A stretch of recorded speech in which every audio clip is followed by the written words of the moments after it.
Hi there. Today we're going to look at editing while writing. So, the most important first step you can do is to just try and start by getting your ideas out onto the page.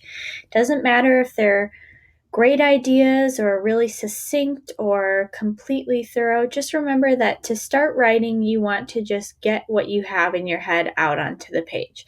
So, I'm going to start by writing an introduction to a short story. And I'm just going to try and narrate the process of what I'm thinking as I'm writing. So to begin, let's see, I'm going to start talking about some hostas. So the hostas that flanked the iron railing had begun to turn milky yellow. So as I'm writing, I'm thinking while I'm putting these words onto the page that maybe I want to assess as I go along. So I think, maybe the iron railing is rusting and the hosta leaves aren't just milky yellow, they also have a quality of being translucent. And then I think about how they look. So their stalks folded at the base of the leaves. But I remember that I need to change the tense of fold to match the tense of my other words. Other verbs, I should say. And they're also drooping low near the earth. And then I start to think about what can I describe that's around these hostas. Maybe the bed of mulch that they're in. So I'll say their bed of mulch was thinning after months of being scattered across the lawn by rabbits. And maybe I think rabbits isn't descriptive enough, so maybe the rabbits are fleeing, and that's why the mulch is scattered across the lawn. And then I think, I need to also set the scene around these hostas. I can't just be hyper focused on one object. So maybe I talk about a sound I hear or a sight that I see. So, how about against the pressed dirt pad out front, hundreds of gold leaves clatter. But maybe I think they're not just gold, they're kind of a burnt gold. They have that brown quality to them. And they don't just clatter, they clatter aimlessly, because I'm trying to describe that quality of leaves scattering across in a way that's not purposeful. And then I think, what else can I describe? Maybe I need to put in a smell here. So the air was crisp, but smelled like what? Like the musk of a forest floor. And I like that, but I think to myself, it's not just the smell of a forest floor, it's the smell of a forest floor that's been covered for a really long time. So I say a long enveloped forest floor. And then I'm thinking, what else do I see that I need to describe? How about a few clear white wisps of cloud stretch against the horizon? Oh, but I remember that I need to keep my tenses in line. So stretched against the horizon line.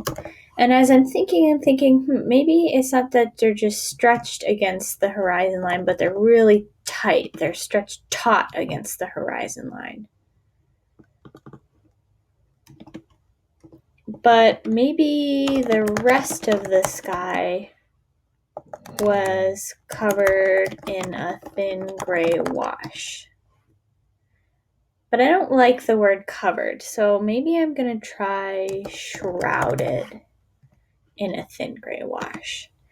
And to finish up this paragraph, I'm going to try and describe one other thing I see. So maybe in the sky, the sun hangs low. Oh, but I need to keep my tenses in line again. So hung low and hazy, weak and distant. Oh, and then I remember that I need to put my comma in here. It would not be a warm day. Warm day. So while this doesn't necessarily capture the process of academic writing, because what I've done is written a short story and kind of narrated, well, I haven't written a short story, I've written the introduction to a short story.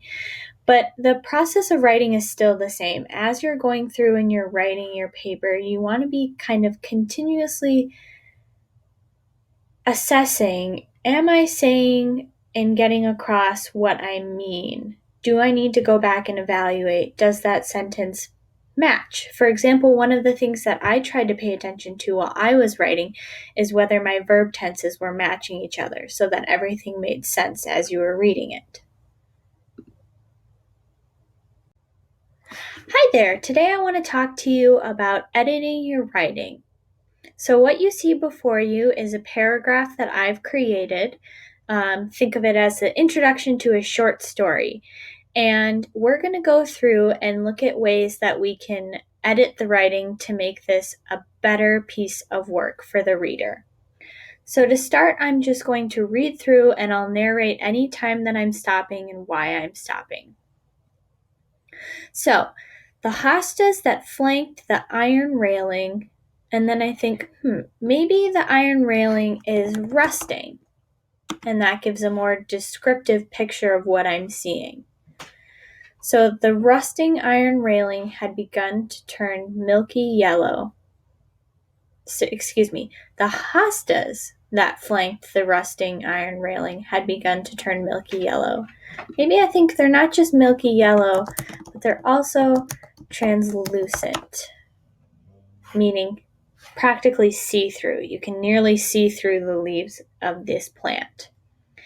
And their stalks folding at the base of the leaves. And then I think maybe I need to describe the leaves. What do the leaves look like? Maybe they're pendulous leaves. And the pendulous leaves drooping low near the earth. Their bed of mulch was thinning after months of being scattered across the lawn by rabbits.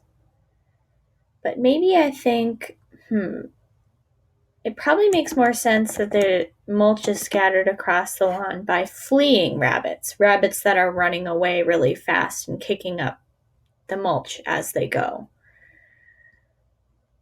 Against the pressed dirt pad out front, hundreds of burnt gold leaves clattered aimlessly.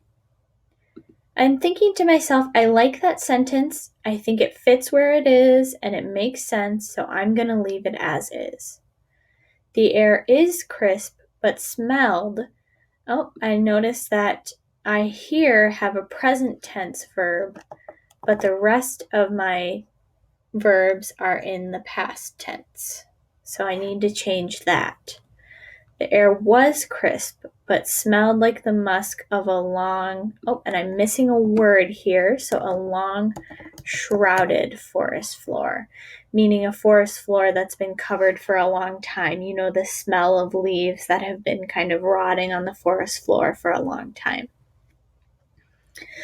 A few clear white wisps of cloud stretched.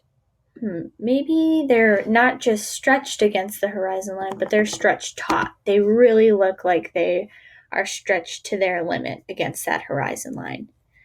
But the rest of the sky was shrouded in a thin gray wash. Maybe I don't like the word shrouded. Maybe I want to keep it simple and just say the rest of the sky was covered in a thin gray wash.